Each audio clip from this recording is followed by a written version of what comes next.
दोस्तों कैसे हैं सब लोग। दोस्तों कैसी चल रही है DED SC ID second year exam preparation. दोस्तों आज के क्लास में हम बात करेंगे पेपर 8 से रिलेटेड मोस्ट इंपोर्टेंट क्वेश्चनों पर, यानी कि पेपर 8 में जो आने वाले आपके मोस्ट इंपोर्टेंट क्वेश्चंस हैं उन पर बात करेंगे। केवल पेपर 8 के ही क्वेश्चंस रहेंगे आपके इसमें, ठीक है, जो कि आपके प्रश्न पत्र से संबंधित महत्वपूर्ण प्रश्न है। हर सिलेबस के अकॉर्डिंग देखा जाए तो हर टॉपिक से, हर यूनिट से आपका क्वेश्चन लिया गया है, ठीक है। तो दोस्तों जो पार्ट ए और पार्ट बी के लिए हमारे जो क्वेश्चन पूछे जाएंगे, पार्ट ए में किस प्रकार के क्वेश्चन आने हैं आपको पता है, बी में किस प्रकार के क्वेश्चन आने हैं आपको पता है, ठीक है। 2 नंबर वाले प्रश्न और 1 नंबर वाले प्रश्नों के लिए महत्वपूर्ण प्रश्न है, ऐसा समझिए, ठीक है। दोस्तों देखिए किस प्रकार से, जैसे कि पार्ट ए में कहा गया है कि ऑब्जेक्टिव टैब आएंगे, या फिर आपका उसमें ट्रू एंड फॉल्स आएंगे, फिल इन द ब्लैंक्स आएंगे, या फिर आपको मैचिंग्स देखने को मिलेंगे। तो सभी से संबंधित यानी कि सभी प्रश्नों को ध्यान में रखकर कुछ महत्वपूर्ण प्रश्न बनाए गए हैं। देखिए दोस्तों स्टार्ट करते हैं दोस्तों आज के क्वेश्चन नंबर फर्स्ट। देखिए दोस्तों ADHD के लिए व्यवहारिक उपचार में क्या क्या शामिल है, यानी कि ADHD वाले जो बच्चे हैं उनके व्यवहार उपचार यानी कि उनका बिहेवियर मैनेजमेंट के लिए कह सकते हैं, व्यवहार में सुधार लाने के लिए, व्यवहार संशोधन के लिए, ठीक है, उसमें क्या क्या शामिल किया गया है या क्या क्या शामिल है। तो देखिए क्या क्या शामिल है। 2 नंबर के लिए वेरी वेरी मोस्ट इंपोर्टेंट है, ये very very most important 2 number के लिए, ठीक है ना। देखिए क्या क्या शामिल किया गया है। एक तो किया गया है व्यवहारिक संशोधन, संशोधन ऐसे नहीं लिखा जाएगा, संशोधन, ठीक है। दूसरा है व्यवहारिक अभिभावक प्रशिक्षण, व्यवहारिक अभिभावक प्रशिक्षण, ठीक है। तीसरा है सामाजिक कौशल प्रशिक्षण, सामाजिक कौशल प्रशिक्षण, ठीक है। उसके बाद है ये 3 ही है शायद, व्यवहारिक कौशल प्रशिक्षण, अभिभावक प्रशिक्षण, सामाजिक कौशल प्रशिक्षण, ठीक है, तीनों हो गए आपके, ठीक है। व्यवहारिक संशोधन, व्यवहारिक अभिभावक प्रशिक्षण, सामाजिक कौशल प्रशिक्षण, और एक हो रहा है आपका स्कूल हस्तक्षेप, स्कूल हस्तक्षेप है, और इसके साथ एक और रह गया संगठनात्मक कौशल प्रशिक्षण, संगठनात्मक कौशल प्रशिक्षण। अब हुआ ये पूरा, ठीक है। व्यवहारिक संशोधन, व्यवहारिक अभिभावक प्रशिक्षण, सामाजिक कौशल प्रशिक्षण, स्कूल हस्तक्षेप और संगठनात्मक कौशल प्रशिक्षण। तो ये सभी व्यवहारिक उपचार में शामिल किए गए हैं। ऑटिज्म बच्चों के लिए भी है ये, और अगर हम बात करें ये किसके लिए, ADHD वाले बच्चों के लिए भी है, ठीक है। नेक्स्ट देखिए दोस्तों क्वेश्चन नंबर 2, ऑटिज्म बच्चों के लिए कक्षा प्रबंधन रणनीतियां कौन कौन सी हैं। तो कक्षा प्रबंधन रणनीतियां कौन कौन सी रहेंगी। एक तो रहेगा व्यवहार कक्षा प्रबंधन, व्यवहार कक्षा प्रबंधन। दूसरा रहेगा हमारा संगठनात्मक शिक्षण, संगठनात्मक प्रशिक्षण, संगठनात्मक प्रशिक्षण, स्ट्रक्चर ट्रेनिंग, ठीक है, ये आ गया। तो ऑटिज्म बच्चों के लिए कक्षा प्रबंधन की 2 रणनीतियां महत्वपूर्ण है, व्यवहार कक्षा प्रबंधन और संगठनात्मक प्रशिक्षण। क्वेश्चन नंबर 3 देखिए किस अक्षमता को बहुसंवेदीय विकार कहा गया है, यानी कि ऐसी कौन सी अक्षमता है जो बहुसंवेदीय विकार से संबंधित है। तो ऐसी अक्षमता दृष्टिबाधिता है, यानी कि विजुअल इम्पेयरमेंट, दृष्टिबाधिता, ठीक है, दृष्टि अक्षमता। क्वेश्चन नंबर 4 देखिए विकासात्मक विकार किसे कहा जाता है। विकासात्मक विकार जैसे हमारा ऑटिज्म हो गया, और ऑटिज्म के सभी टाइप्स हो गए, किसी का भी लिख सकते हैं, लेकिन विकासात्मक विकार किसे कहा जाएगा, तो यहाँ पर हम केवल ऑटिज्म लिखेंगे, ऑटिज्म, ठीक है।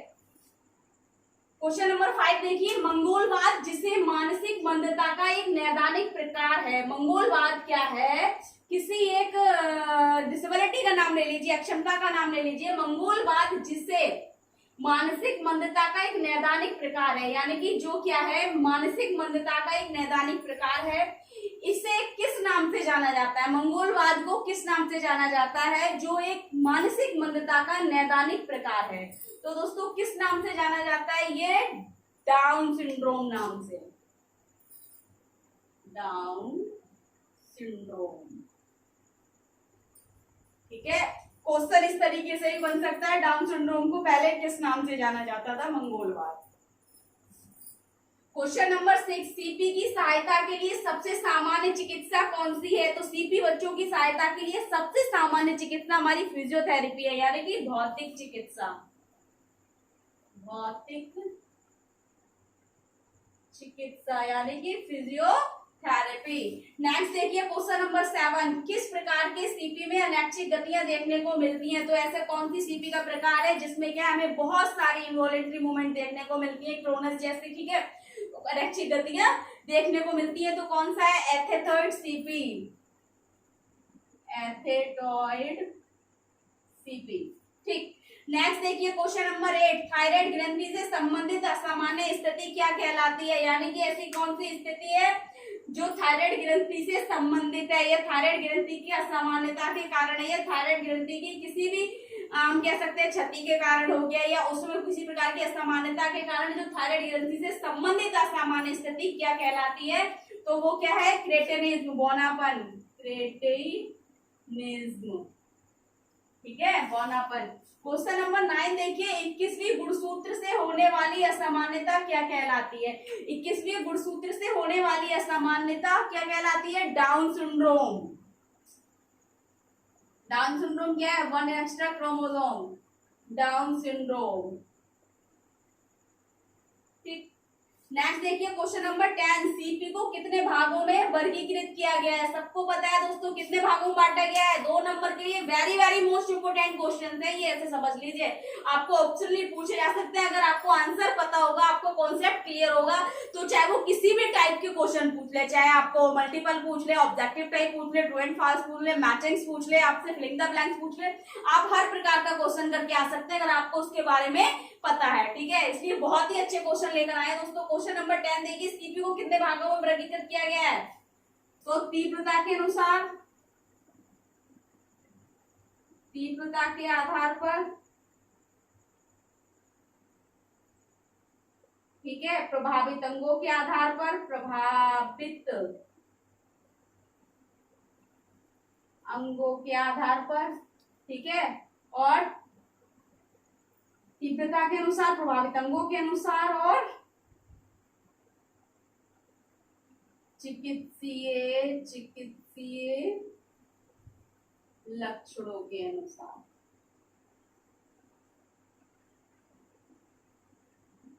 ठीक है, इसमें माइल्ड, मॉडरेट, सीवियर, ठीक है, इसमें प्रभावित अंगों के अनुसार हेमोप्लीजिया, मोनोप्लीजिया, पैराप्लीजिया, डायप्लीजिया, कार्डियोप्लीजिया, ठीक है, और इसमें किस प्रकार के? इसमें एथेरोस्पास्टिसिटी, अटैक्सिया, ये सभी। ठीक है, क्वेश्चन नंबर 11 देखिए, मृगी के कारणों को कितने भागों में बांटा गया? यानी कि मृगी होने का कारण कितने भागों में वर्गीकृत किया गया मृगी कारणों को? तो कहिए क्या इसके? सबसे पहला जैविक कारण, दूसरा है मनोवैज्ञानिक,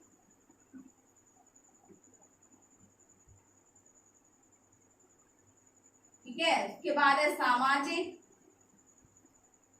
उसके बाद सांस्कृतिक। ठीक, नेक्स्ट देखिए क्वेश्चन नंबर 12, ऐसी विद्युतीय गड़बड़ी जो मस्तिष्क की कोशिकाओं से निकलने वाली अनियंत्रित आवेशों के कारण होने वाली स्थिति है। यानी कि ऐसी कौन सी स्थिति है जिसमें क्या है? विद्युतीय गड़बड़ी मस्तिष्क की कोशिकाओं से निकलने वाले अनियंत्रित आवेशों के कारण होती है, तो वह स्थिति मृगी कहलाती है, एपिलेप्सी। मिर्गी का कारण है, ये मिर्गी है, ठीक है। मिर्गी का दौरा कब पड़ता है? जब विद्युतीय गड़बड़ी मस्तिष्क में क्या है, अनियंत्रित आवेशों का कारण बनती है। जो कोशिकाओं से निकलने वाली अनियंत्रित आवेश जो होते हैं उनके निकलने के कारण होता है। क्या होता है? मिर्गी का दौरा जो पड़ता है, ठीक है। तो दोस्तों अगर आपको 2 नंबर में आए कि मिर्गी को परिभाषित कीजिए, तो आप सीधा सीधा लिख लेंगे मिर्गी एक ऐसी स्थिति है जिसमें विद्युतीय गड़बड़ी जो मस्तिष्क कोशिकाओं से निकलने वाले अनियंत्रित आवेशों के कारण होने वाली स्थिति मिर्गी कहलाती है। इस तरीके से आप इसको डिफाइन कर सकते हैं। नेक्स्ट देखिए क्वेश्चन नंबर 13, सिर में सेरेब्रो स्पाइनल द्रव्य का बढ़ जाना और एकत्रित हो जाने की स्थिति क्या कहलाती है? अगर सिर में सेरेब्रल स्पाइनल फ्लूइड, यहाँ पर कह रहे हैं ये सेरेब्रल स्पाइनल फ्लूइड का बढ़ जाना और एकत्रित हो जाना, ठीक है। और कभी कभी सिर का आकार जब एकत्रित हो जाता है और अत्यधिक मात्रा में हो जाता है तो सिर का आकार बड़ा हो जाता है, ऐसी स्थिति को क्या कहते हैं? ऐसी स्थिति को हाइड्रोसेफेलिस कहते हैं, ठीक है। हाइड्रोसेफेलिस, ठीक है, जिसे हिंदी में जल सीड्स कहते हैं दोस्तों, जल सीड्स, ठीक है, जल सीड्स कहा जाता है। और अगर आपको 2 नंबर में आ जाए हाइड्रोसेफेलिस को डिफाइन कीजिए, ठीक है, परिभाषित कीजिए। तो हाइड्रोसेफेलिस क्या है? सिर में सेरेब्रो स्पाइनल द्रव्य का बढ़ जाना और एकत्रित हो जाना और सिर का आकार बड़ा हो जाना क्या कहलाता है? हाइड्रोसेफेलिस कहलाता है। क्वेश्चन नंबर 14 देखिए, टीच प्रोग्राम मुख्यतः किसके लिए प्रयोग किया जाता है? तो टीच प्रोग्राम सबको पता है, ऑटिज्म बच्चों के साथ, ठीक। नेक्स्ट देखिए क्वेश्चन नंबर 15, डिस्लेक्सिया किस विकार से संबंधित है? डिस्लेक्सिया एक लर्निंग डिसेबिलिटी का टाइप है जो पठन विकार से संबंधित है, पढ़ने की अक्षमता से, पठन विकार से, या पठन विकार को क्या कहा जाता है? पठन विकार का कारण डिस्लेक्सिया है। क्वेश्चन नंबर 16 देखिए, खोपड़ी और सेरेब्रल अर्धगोले छोटे होना, ये लक्षण किस स्थिति को दर्शाते हैं? खोपड़ी का मतलब ये हमारा सर, इसका अर्धगोले का मतलब है जो सेरेब्रल है हमारा मस्तिष्क जो है उसके अर्धगोले जो हैं हमारे मस्तिष्क के 2 भाग है, सभी जानते हैं, तो वो छोटे होना किस लक्षण को दर्शाते हैं? एक है हाइड्रोसेफेलिस जिसमें सिर का आकार बड़ा होता है और इसमें सिर का आकार छोटा होता है, वो कहलाता है माइक्रोसेफेलिस, माइक्रोसेफेलिस, ठीक है। नेक्स्ट देखिए क्वेश्चन नंबर 17, स्पास्टिसिटी सीपी में कौन सा गेट पाया जाता है, यानी कि कौन सी चाल पाई जाती है? तो उसमें सीजर गेट पाया जाता है दोस्तों,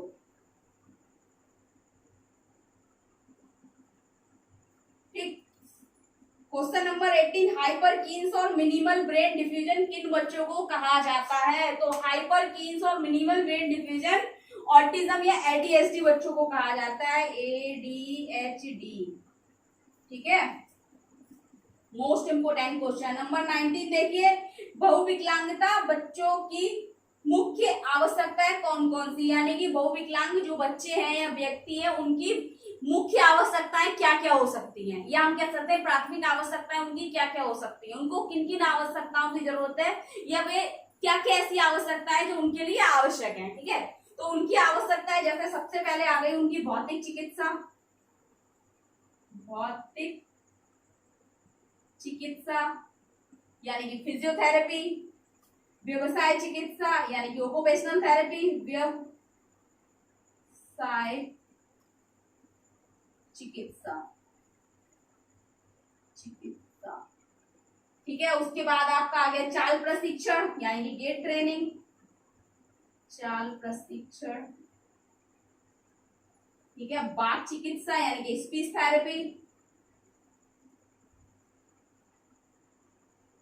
ठीक है। और इसके बाद आ जाएगा आपका विशेष शिक्षा,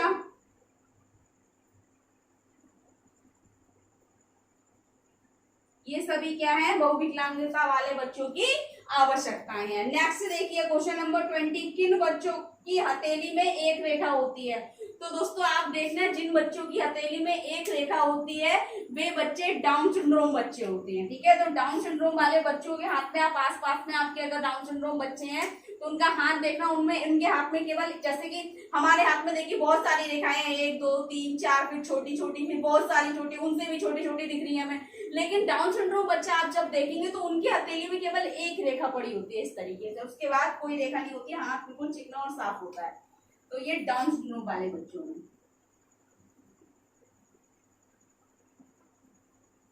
ठीक, नेक्स्ट देखिए क्वेश्चन नंबर 21, लड़कों की अपेक्षा लड़कियों में पाए जाने वाला डिसऑर्डर कौन सा है? तो वो रेड डिसऑर्डर है दोस्तों, लड़कियों में रेड डिसऑर्डर ज्यादा पाया जाता है, डिसऑर्डर। ठीक, नेक्स्ट देखिए क्वेश्चन नंबर 22, ऑटिज्म बच्चों में सबसे ज्यादा, ऑटिज्म बच्चे सबसे ज्यादा कैसे सीखते हैं? ऑटिज्म बच्चे जो हैं या ऑटिज्म छात्र जो हैं सबसे ज्यादा कैसे सीखते हैं? तो सबसे ज्यादा देखकर सीखते हैं। ये ऑब्जेक्टिव टाइप क्वेश्चनों के लिए वेरी वेरी मोस्ट इंपोर्टेंट है, आएगा आपका ऑब्जेक्टिव टाइप बच्चे सबसे ज्यादा कैसे सीखते हैं? खेलकर, करके, या किसी भी तरीके से एक ऑप्शन मिलेगा आपको देखकर, तो देखकर ज्यादा सीखते हैं ऑटिज्म बच्चे। ठीक है, क्वेश्चन नंबर 23, हेलर सिंड्रोम का दूसरा नाम क्या है? तो child disintegration disorder, child disintegrative disorder. ठीक, नेक्स्ट देखिए लास्ट क्वेश्चन, क्वेश्चन नंबर 24, सिकुड़न को रोकने के लिए दिए जाने वाला उपकरण कौन सा है? यानी कि किस उपकरण को देकर हम किसी भी व्यक्ति की सिकुड़न को रोक सकते हैं? तो अब सिकुड़न का मतलब ये नहीं है आप किसी भी बुजुर्ग व्यक्ति को ले आएंगे, बुजुर्ग मतलब जो सामान्य है, यहाँ पर आ रहा है सेरेब्रल पालिसी वाले जो बच्चे हैं उन बच्चों में सिकुड़न विकृति पाई जाती है। तो जो सिकुड़न जो है, शिथिलता जो है, उसको रोकने के लिए कौन सा उपकरण देंगे? स्प्लिंट, कई सारे प्रकार हैं स्प्लिंट के, स्प्लिंट।